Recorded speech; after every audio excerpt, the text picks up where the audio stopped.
ಭಾರತ ಬೆಚ್ಚಿಬೀಳುವಂತಹ ನಿನ್ನೆ ಹೃದಯ ವಿದ್ರಾವಕ ಘಟನೆ ಒಂದು ನಡೆದಿದೆ. ಐತಿಹಾಸಿಕ ಕೆಂಪುಕೋಟೆಯ ಮೆಟ್ರೋ ಸ್ಟೇಷನ್ ಬಳಿ ಸೋಮವಾರ ಸಂಜೆ ಸಂಭವಿಸಿದ ಪ್ರಬಲ ಕಾರು ಸ್ಫೋಟದಲ್ಲಿ ಕನಿಷ್ಠ 8 ಮಂದಿ ಮೃತಪಟ್ಟಿದ್ದು 25ಕ್ಕೂ ಹೆಚ್ಚು ಮಂದಿ ಗಾಯಗೊಂಡಿದ್ದಾರೆ. ಪ್ರವಾಸಿಗರೇ ಹೆಚ್ಚಾಗಿ ಭೇಟಿ ನೀಡುವ ಮತ್ತು ತೀವ್ರ ದಟ್ಟಣೆಯಿಂದ ಚಾಂದಿನಿ ಚೌಕ್ ಪ್ರದೇಶದ ಟ್ರಾಫಿಕ್ ಸಿಗ್ನಲ್ ನಲ್ಲಿ ನಿಧಾನಗತಿಯಲ್ಲಿ ಚಲಿಸುತ್ತಿದ್ದ ಕಾರು ಸ್ಫೋಟಗೊಂಡು ರಾಷ್ಟ್ರ ರಾಜಧಾನಿಯಲ್ಲಿ ಆತಂಕದ ವಾತಾವರಣ ಸೃಷ್ಟಿಸಿದೆ. ಸ್ಫೋಟಕ್ಕೆ ಕಾರಣ ಇನ್ನೂ ಕೂಡ ಖಚಿತವಾಗಿಲ್ಲ. ರಾಸಾಯನಿಕ ಅಸ್ತ್ರ ತಯಾರಿಸಲು ಸಿದ್ಧ ನಡೆಸುತ್ತಿದ್ದ 3 ಶಂಕಿತ ಉಗ್ರರನ್ನ ಗುಜರಾತ್ ಎಟಿಎಸ್ ಬಂಧಿಸಿದ ಬೆನ್ನಲ್ಲೇ ಜಮ್ಮು ಕಾಶ್ಮೀರ ಪೊಲೀಸರು ಮಹತ್ವದ ಕಾರ್ಯಾಚರಣೆ ನಡೆಸಿದ್ದಾರೆ. ಹರಿಯಾಣದ ಫರೀದಾಬಾದ್ನಲ್ಲಿ 2900 ಕೆಜಿ ಸ್ಫೋಟಕಗಳು ಮತ್ತು ಭಾರಿ ಪ್ರಮಾಣದ ಶಸ್ತ್ರಾಸ್ತ್ರಗಳನ್ನು ವಶಕ್ಕೆ ಪಡೆದಿದ್ದಾರೆ.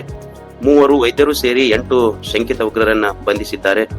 ಫರೀದಾಬಾದ್ನಲ್ಲಿ ವಾಸವಿದ್ದ ಡಾಕ್ಟರ್ ಮುಜಾಮಿಲ್ ಬಾಡಿಗೆ ಮನೆಯಿಂದ ಸುಮಾರು 2900 ಕೆಜಿ ಸ್ಫೋಟಕ ವಶಕ್ಕೆ ಪಡೆದಿದ್ದಾರೆ. ಇದರಲ್ಲಿ 350 ಕೆಜಿ ದಹನಶೀಲ ವಸ್ತು ಇತ್ತು ಅಂತ ತಿಳಿದು ಬರ್ತಾ ಇದೆ. ಬಂಧಿತರ ಪೈಕಿ ಒಬ್ಬ ವೈದ್ಯೂ ಇದ್ದು ಈಕೆಯನ್ನ ಶಾಹೀನ್ ಎಂದು ಗುರುತಿಸಲಾಗಿದೆ.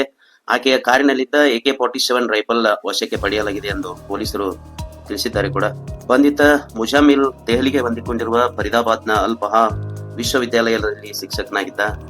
ಈತ ಡಾಕ್ಟರ್ ಆದಿಲ್ ಫೋನ್ಗಳನ್ನ ಹಲವು ಪಾಕಿಸ್ತಾನಿ ನಂಬರ್ಗಳಿದ್ದು ಅವರು ಈ ಜಾಲದ ಸಂಭಾವ್ಯ ಹ್ಯಾಂಡ್ಲರ್ಗಳನ್ನ ಆಗಿರಬಹುದು ಎಂದು ಶಂಕಿಸಲಾಗಿದೆ.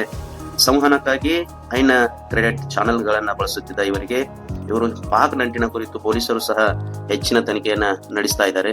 ಬಂಧಿತರು ಜೈಷ್ ಎ ಮೊಹಮ್ಮದ್ ಮತ್ತು ಭಾರತದಲ್ಲಿರುವ ಐಸಿಸ್ ಅಂಗ ಸಂಘಟನೆಯಾದ ಅನ್ಸರ್ ಫತ್ವಾಜ್ ಉಲ್ ಹಿಂದ್ ಭಯೋತ್ಪಾದಕ ಸಂಘಟನೆಯೊಂದಿಗೆ ನಂಟು ಹೊಂದಿದ್ದಾರೆ ಎಂದು ತಿಳಿದು ಕೂಡ ಬರ್ತಾ ಇದೆ. ಬಂಧಿತರು ವ್ಯವಸ್ಥಿತವಾಗಿ ಶೈಕ್ಷಣಿಕ ಜಾಲಗಳ ಮೂಲಕ ವೃತ್ತಿಪರವಾಗಿ ಹಣ ಸಂಗ್ರಹಿಸುತ್ತಿದ್ದರು. ಸಾಮಾಜಿಕ ಮತ್ತು ದತ್ತಿ ಉದ್ದೇಶಗಳಿಗೆ ಬಳಸುವುದಾಗಿ ಹಣ ಸಂಗ್ರಹಿಸುತ್ತಿದ್ದ ಇವರು ಕಾನೂನು ಬಾಹಿರ ಚಟುವಟಿಕೆಗಳಿಗೆ ಹಣ ಬಳಕೆ ಮಾಡುತ್ತಿದ್ದರು. ಈ ಹಣವನ್ನ ಲಾಜಿಸ್ಟಿಕ್ ವ್ಯವಸ್ಥೆ ಮತ್ತು ಶಸ್ತ್ರಾಸ್ತ್ರ, ಮದ್ದುಗುಂಡು ಖರೀದಿ ಮತ್ತು IED ಬಾಂಬ್ ತಯಾರಿಸಲು ಅಗತ್ಯವಿರುವ ಕಚ್ಚಾ ಸಾಮಗ್ರಿಗಳ ತಯಾರಿಕೆಗೆ ಬಳಸುತ್ತಿದ್ದರು ಎಂದು ತಿಳಿದು ಬರ್ತಾ ಇದೆ ಕೂಡ. ಮೂಡುವ ಹಲವಾರು ಪ್ರಶ್ನೆಗಳೇನೆಂದರೆ, ಸ್ಫೋಟ ಉಗ್ರರ ಯೋಜಿತ ಆತ್ಮಾಹುತಿಯ ದಾಳಿಯೇ? ಸ್ಫೋಟಕ ಸಾಗಿಸುತ್ತಿದ್ದಾಗ ಅಕಸ್ಮಾತ್ ಘಟನೆ ಸಂಭವಿಸಿದೆಯೇ? ಘಟನೆ ಬಗ್ಗೆ ಈವರೆಗೆ ಯಾವುದೇ ಸಂಘಟನೆ ಕೂಡ ಹೊಣೆ ಹೊತ್ತಿಲ್ಲ. ಹೀಗಾಗಿ ಇದು ಉಗ್ರರ ಕೃತ್ಯ ಆಗಿರುವ ಸಾಧ್ಯತೆ ನೋಡಬೇಕು. ಪೊಲೀಸರು 2900 ಕೆಜಿ ಸ್ಫೋಟಕ ವಶಕ್ಕೆ ಪಡೆದ ಬೆನ್ನಲ್ಲೇ ಈ ಘಟನೆ ನಡೆದಿದ್ದು, ಇದಕ್ಕೆ ಪರಸ್ಪರ ಸಂಬಂಧ ಇದೆಯಾ?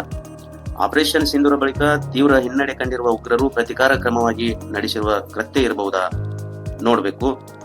ಘಟನೆಗೆ ಸಂಬಂಧಿಸಿದಂತೆ ಪ್ರಧಾನಿ ಮೋದಿ ಮತ್ತು ಗೃಹ ಸಚಿವ ಅಮಿತ್ ಶಾ ಜೊತೆ ದೂರವಾಣಿ ಮೂಲಕ ಮಾತುಕತೆ ನಡೆಸಿ ಮಾಹಿತಿ ಕೂಡ ಪಡೆದುಕೊಂಡಿದ್ದಾರೆ. ನಂತರ ದೆಹಲಿ ಪೊಲೀಸ್ ಮುಖ್ಯಸ್ಥರು, NIA ಗುಪ್ತಚರ ಇಲಾಖೆ ಮತ್ತು NSC ಮುಖ್ಯಸ್ಥರ ಜೊತೆ ಸಚಿವ ಮತ್ತು ಅಮಿತ್ ಶಾ ಪ್ರತ್ಯೇಕ ಮಾತುಕತೆ ಕೂಡ ನಡೆಸ್ತಾ ಇದ್ದಾರೆ.